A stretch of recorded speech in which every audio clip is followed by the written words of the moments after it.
I'm not going to wait and see. I mean, this guy is told us he's a retribution. He's going to be a dictator. There's nothing to be done until you know what you're fighting. It's pissing in the wind doesn't help. You just get a wet face. But I mean, what I'm saying is I have no false expectations that at 78 he's going to all of a sudden turn into a benevolent human being. And I'm not going to spend people tune out. Where do you get the money from vouchers? You pull those money from those poor schools. Poor schools.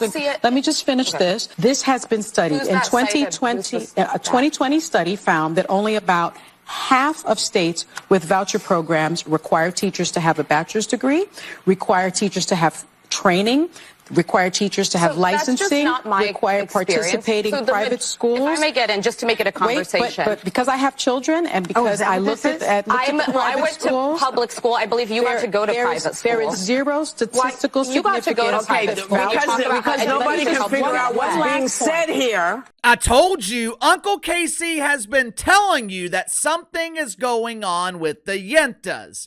Ever since the election, there has been a noticeable tension between the Yentas on The View. Obviously, there's always been minor arguments on this show. Even though the ladies pretend to agree on damn near everything, there have been instances where they try to make their immovable faces display a sense of anger.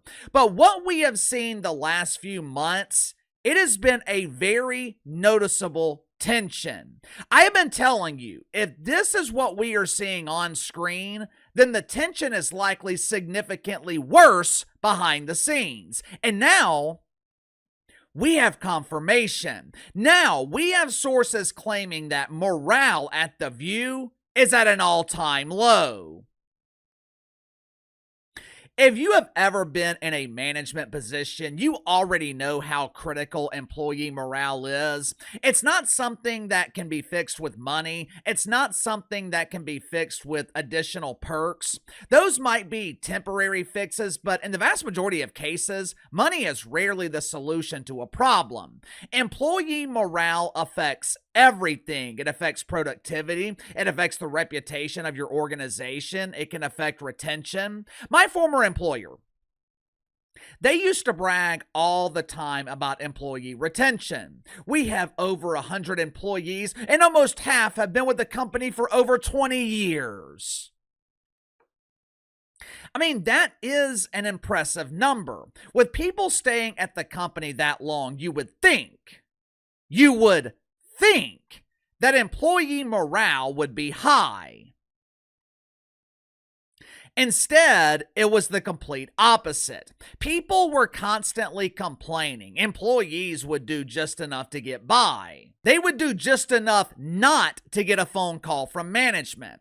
We see issues with employee morale every year in the NBA. Look at what just happened with Jimmy Butler in the Miami Heat. He was pissed off because they refused to pay him. He felt unappreciated. He felt like he was being undervalued. Now, whether you agree or disagree with Jimmy Butler, whether he was right or wrong, it really doesn't matter, because all it takes is one person to poison a locker room. All it takes is one person to destroy the culture of an organization, which is exactly why Pat Riley in the Heat got him the hell out of there.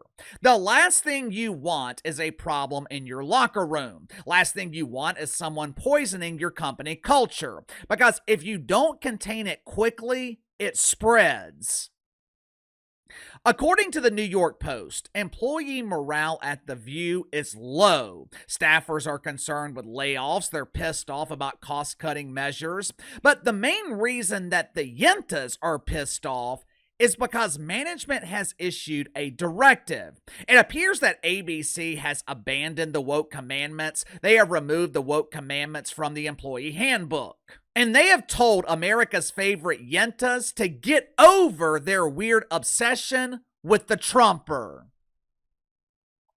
Make sure to like and subscribe. You can follow me on Twitter at KC_BTL84. Link to the second channel is in the description below. This morning on the second channel, talked about the ongoing divorce between ESPN and Major League Baseball. After this coming season, ESPN will no longer be overpaying to broadcast Major League Baseball games. I explain why I agree with ESPN getting out of the business of baseball. And believe it or not, I explain how ESPN replacing Major League Baseball with the WNBA dump is a smart business decision. Yeah. I mean, I couldn't believe I said it either, but if you haven't already, head over to the second channel and subscribe. Last week, the whoopee cushion was noticeably absent from The View. Now, according to Big Red Joy Behar, people were very concerned with her absence. They were extremely unhappy. Some were claiming that the whoopee cushion was absent as a form of protest. She was protesting these draconian policies from ABC, where they are no longer allowed to lie about Donald Trump. Me personally, I just assumed that the whoopee cushion ran out of gas. As you guys know, there is no reason for Whoopi Goldberg to show up to work with an empty tank.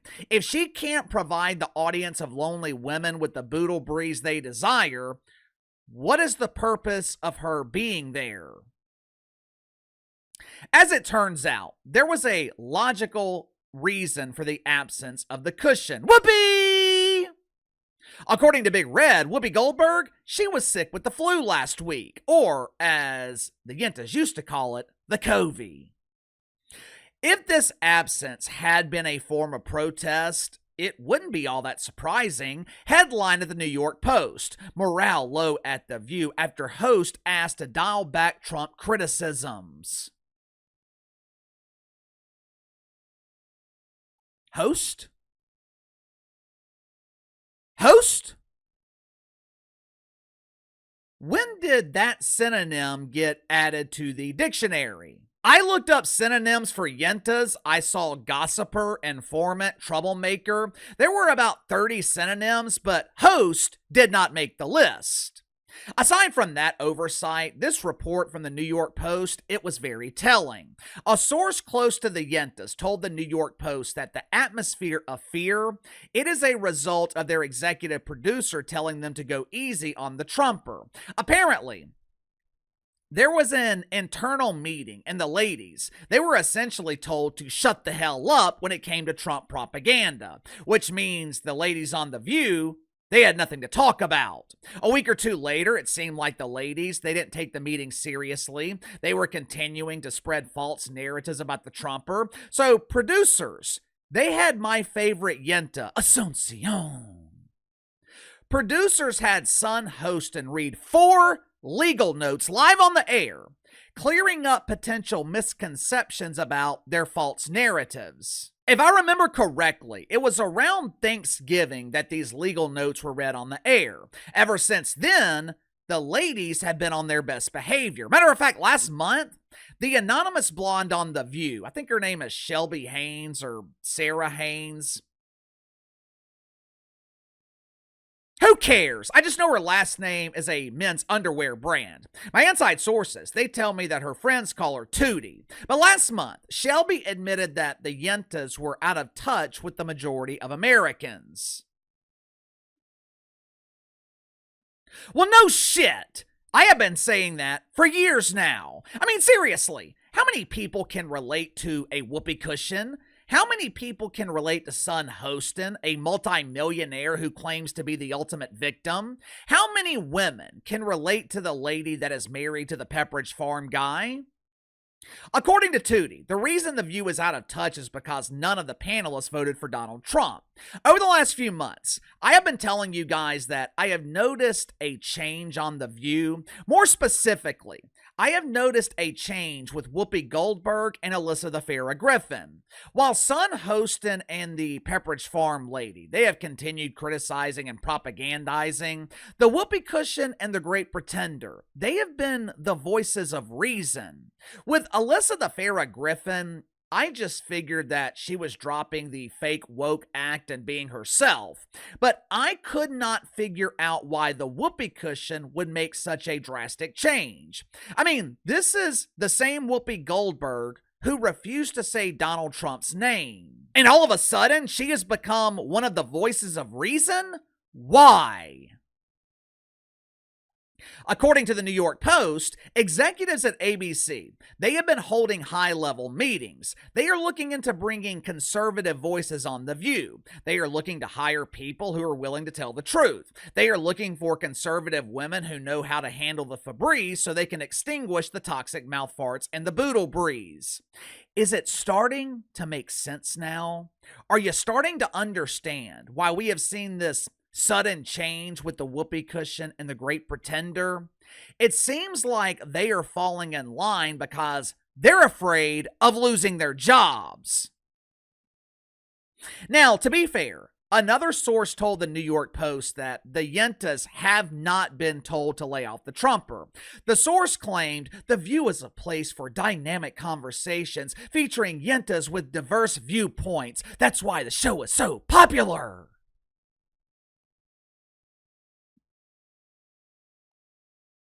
Diverse viewpoints? Where in the hell are these diverse viewpoints? You just had Two to the Loom admit last month that every panelist voted for cackling Cam Harris. How does that represent diversity? Me personally, I don't believe the second source I told you about. There is no other way to explain the recent tension. There is no other way to explain the drastic changes that we have seen unless the ladies were told to lay off the Trumper. Let me show you another example. Last week, the ladies were talking about diversity again, but instead of advocating for DEI, they basically proved that DEI was bullshit. Watch for yourself. Blind hiring. There are a lot of things that you can couch Blind hiring, that makes sense. Right. But isn't the point is kind of merit-based? Isn't that the whole argument that DEI is against? Well, she dug in because she studied, she's a consultant on DEI for companies for 10 plus years. And what she's saying is, regardless blind of hiring is the opposite of DEI. No, that's not true.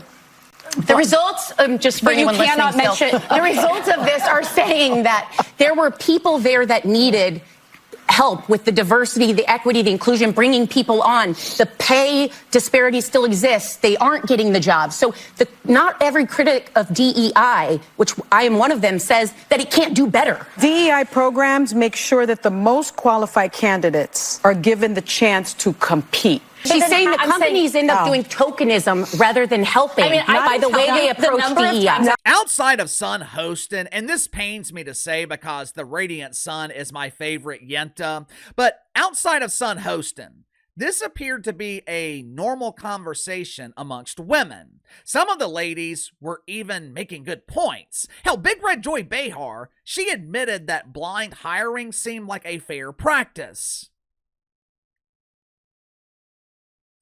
When have we ever said that about the Yentas?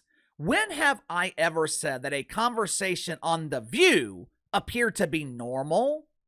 This report from the New York Post, it confirms what we have been saying for months here on the channel. Maybe it's accurate, maybe it's not, but something happened. Something happened behind the scenes that created this tension. Something happened behind the scenes that created these changes. I think the threat of bringing in conservative voices, I think that made the women on The View who were supposed to be conservatives to start acting like it. And if you don't, you'll be replaced.